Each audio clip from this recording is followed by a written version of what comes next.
Oke, Assalamualaikum warahmatullahi wabarakatuh. Perkenalkan, nama saya Bayilan Elajar Habibullah dengan NRP 5026211098 dari kelas MRTI B.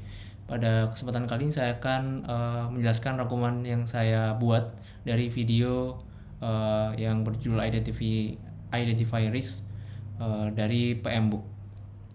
Jadi yang pertama itu dari penjelasan ini saya akan bawakan tentang apa itu identify risk, kenapa identify risk, dan yang terakhir yaitu input, tools, dan juga teknik dan beserta output dalam identify risk. Yang pertama yaitu tentang what is identify risk. Jadi identify risk ini adalah sesuatu yang mengharuskan manajer proyek untuk melakukan jaring yang luas untuk menemukan sumber yang dapat memberikan informasi mengenai potensi risiko terhadap proyek. Dari ini diambil dari sumbernya PMBOK 11.2. Jadi bisa disimpulkan bahwa identify risk ini adalah proses mengenali, mendokumentasikan, dan memahami potensi risiko yang dapat mempengaruhi proyek. Dan identify risk ini melibatkan pengumpulan informasi tentang kemungkinan masalah yang mungkin timbul selama proyek sehingga tindakan pencegahan dan mitigasi dapat direncanakan. Kemudian why we identify risk, kenapa kita harus mengidentifikasi risiko? Yang pertama itu pencegahan. Jadi identifikasi risiko ini memungkinkan untuk mengambil tindakan pencegahan sebelum masalah muncul. Kemudian ada perencanaan respon, yaitu membantu merencanakan tanggapan yang sesuai jika risiko terjadi. Kemudian ada pengambilan keputusan, yaitu menyediakan informasi yang diperlukan untuk pengambilan keputusan yang lebih baik. Kemudian ada mengurangi ketidakpastian, yaitu membantu mengurangi ketidakpastian dalam proyek. Kemudian yang terakhir ada kepatuhan.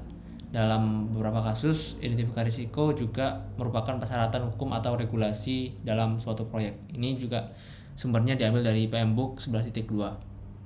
Kemudian identification risk process ada 3, yaitu input, tools, dan teknik, dan yang terakhir yaitu output yang akan saya jelaskan secara rinci di slide berikutnya.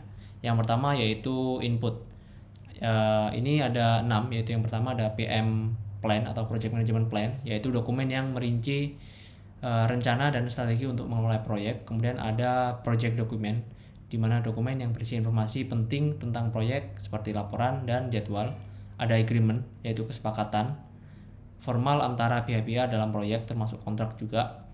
Kemudian ada procurement dokumen, yaitu dokumen yang digunakan dalam pemilihan vendor atau penyedia layanan di proyek. Kemudian ada enterprise environment, yaitu faktor eksternal yang mempengaruhi proyek seperti pasar dan regulasi. Dan yang terakhir ada organizational process asset, yaitu aset internal organisasi yang mendukung pelaksanaan proyek termasuk kebijakan dan pengalaman sebelumnya. Kemudian di tools and teknik ini ada 6 juga.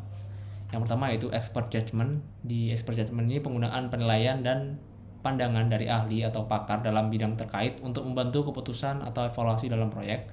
Ada data gathering, kemudian ada data analisis, yang dimana 2 ini adalah proses menganalisis data yang telah dikumpulkan untuk mendapatkan wawasan dan informasi yang terkait dengan proyek. Ada interpersonal teams and skill, ada juga meetings, dan terakhir ada prompt list. Oke, berikutnya yaitu output. Jadi di output ini sebenarnya ada 3 bahasan utama, yaitu risk register atau output yang bisa dikeluarkan dari identify risk ini adalah 3. Yang pertama ada risk register, yaitu daftar yang memuat risiko-risiko yang dihadapi oleh sesuatu entitas. Kemudian ada risk report, yang tujuannya untuk membantu semua personel organisasi memahami aktivitas manajemen risiko dan hasil keluarannya serta memberi informasi untuk pengambilan keputusan. Dan terakhir adalah project document update. Biasanya ini berisikan tentang beberapa proses akan memerlukan pembaruan di berbagai dokumen proyek. Seperti itu. Kemudian ini sudah selesai. Jadi cukup sekian rangkuman dari saya yang bisa saya sampaikan. Terima kasih atas perhatiannya. Assalamualaikum warahmatullahi wabarakatuh.